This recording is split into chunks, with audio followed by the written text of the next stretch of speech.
The story of Benny Hill and his television legacy is often remembered through a mixture of admiration and controversy.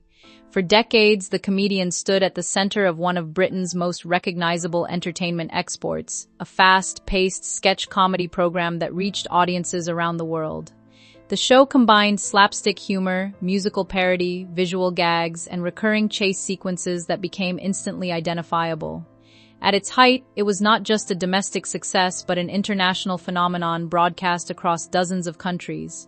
However, the same elements that made it popular eventually became the subject of cultural criticism.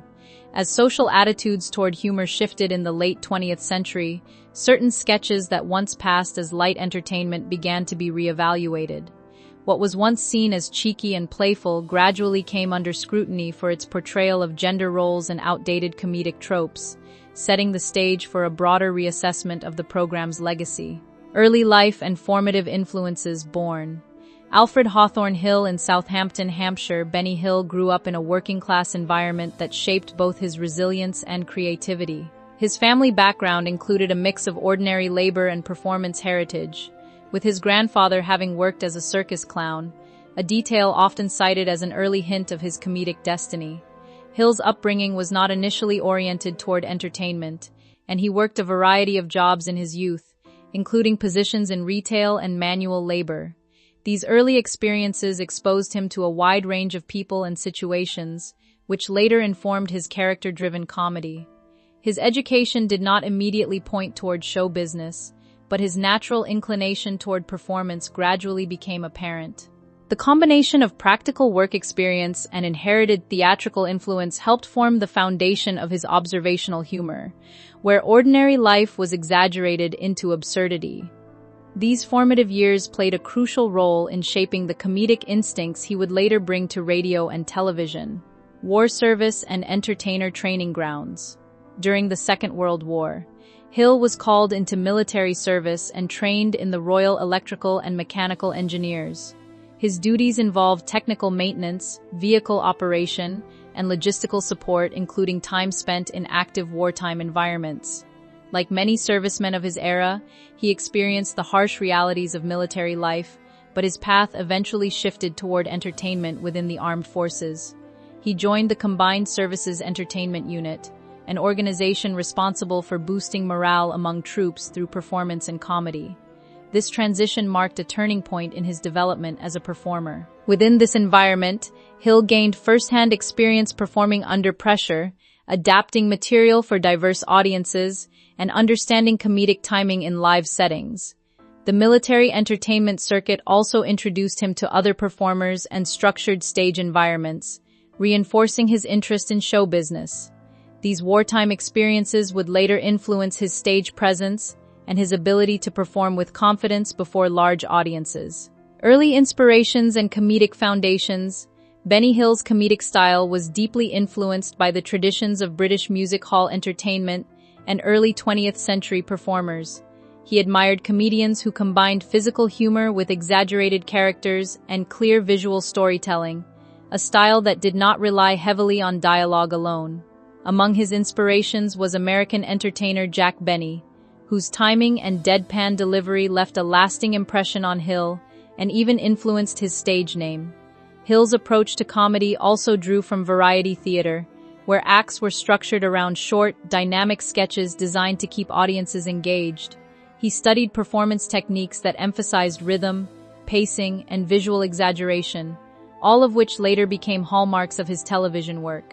His comedic identity was built on accessibility, ensuring that humor could be understood across language barriers.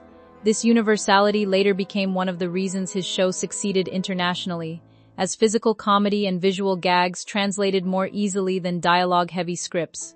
Radio beginnings and early career challenges. Hill's entry into professional entertainment began in radio, where he appeared on programs such as Variety Bandbox in the late 1940s. Radio at the time was a dominant cultural force, offering comedians a platform to reach large audiences without visual performance. However, this format also posed limitations for someone whose comedic strengths would later rely heavily on physical expression. While Hill demonstrated wit and adaptability, his early radio career was marked by inconsistent reception, with some performances resonating strongly and others failing to leave a lasting impact. Despite these fluctuations, radio provided him with essential experience in timing, script delivery, and audience engagement. It was during this period that he refined his comedic voice, learning how to structure jokes for maximum effect and how to adjust material based on audience response. These formative struggles were important in shaping his persistence and willingness to experiment, both of which would define his later success on television. Transition to television and early visibility. As television began to rise in popularity during the 1950s, Benny Hill transitioned into the new medium, which allowed him to expand his comedic style significantly. Unlike radio, television provided a visual platform where physical humor, facial expressions, and slapstick routines could be fully realized. His early television appearances showcased his adaptability and introduced audiences to a performer capable of blending verbal wit with visual comedy. In 1955, his show officially premiered on the BBC, marking a major milestone in his career. The format combined live sketches with pre-recorded segments, reflecting the structure of traditional variety entertainment. Hill quickly became known for his versatility, portraying multiple characters within single episodes and experimenting with different comedic scenarios. This period also established his reputation as both a writer and performer, capable of constructing entire comedic worlds within short segments. Television gave him the creative space he had previously lacked in radio. Character comedy and expanding popularity. Throughout the 1960s, Benny Hill expanded his range of characters and comedic scenarios, strengthening the identity of his show. He became known for playing multiple roles within a single episode, often switching between exaggerated personas such as authority figures, hapless bystanders, and absurd caricatures of everyday people. This versatility allowed him to explore a wide spectrum of humor, from satire to pure slapstick. His use of recurring supporting performers helped build a familiar comedic universe that audiences could recognize and anticipate. Physical comedy remained central, including chase sequences, visual misunderstandings, and exaggerated reactions. These elements became defining features of the show and contributed to its growing popularity. Hill's ability to blend parody with physical humor made his sketches accessible to a broad audience, including international viewers. As his popularity increased, the show developed a distinctive rhythm and structure that set it apart from other television comedies of the time. Stagecraft and dramatic experimentation. Although primarily known for comedy, Benny Hill occasionally explored more traditional acting roles, demonstrating his range as a performer. One notable example was his appearance in a televised adaptation of Shakespeare's A Midsummer Night's Dream, where he portrayed the character Nick Bottom. This role allowed him to merge comedic instincts with classical performance techniques, showcasing his ability to adapt to different theatrical styles. While the character itself carried comedic elements, the production required a more structured and disciplined approach than his sketch work. Hill's participation in such productions helped reinforce his reputation as a versatile entertainer rather than a performer confined to a single genre. These experiences also influenced his comedic timing, as classical theater emphasizes rhythm and delivery in ways that overlap with sketch comedy. His willingness to experiment with different formats reflected his broader interest in performance as a craft rather than simply entertainment. Radio revivals and recurring characters. During the mid-1960s, Hill returned to radio with programs that allowed him to further develop recurring characters and topical humor. These shows provided a platform for satirical commentary on contemporary events, including popular culture and public figures. Characters such as Fred Scuttle and Harry Hill became recognizable figures within his comedic repertoire, each embodying exaggerated traits designed for comedic effect. The radio format encouraged imaginative storytelling, relying on voice, timing, and scripted dialogue rather than visual performance. This helped Hill refine his ability to construct humor without relying solely on physical gags. The programs also demonstrated his interest in parody, particularly of television, film, and celebrity culture. Although radio did not ultimately define his career, it served as an important bridge between his early television work and the fully developed sketch style that would later dominate his most famous show.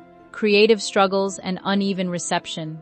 Despite growing recognition, Benny Hill's career was not without difficulties. His early television and radio work often received mixed reviews, with some critics praising his energy and originality while others questioned the consistency of his material. Comedy, particularly sketch-based humor, can be highly dependent on audience taste, and Hill's style did not always align with critical expectations. At times, his reliance on repetition and physical gags was seen as lacking sophistication compared to emerging comedic trends. Nevertheless, he maintained a loyal audience who appreciated his distinctive approach.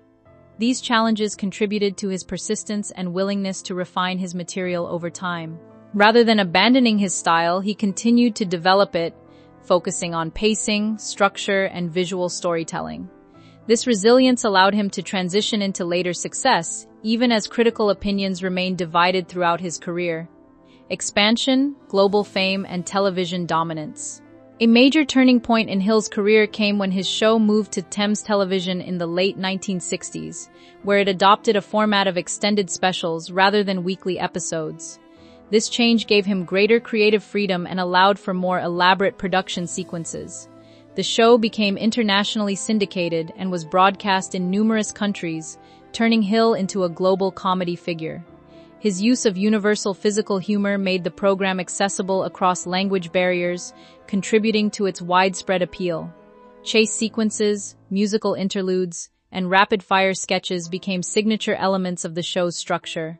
The production style emphasized visual rhythm and exaggerated movement, often using filming techniques that enhance speed and comedic effect.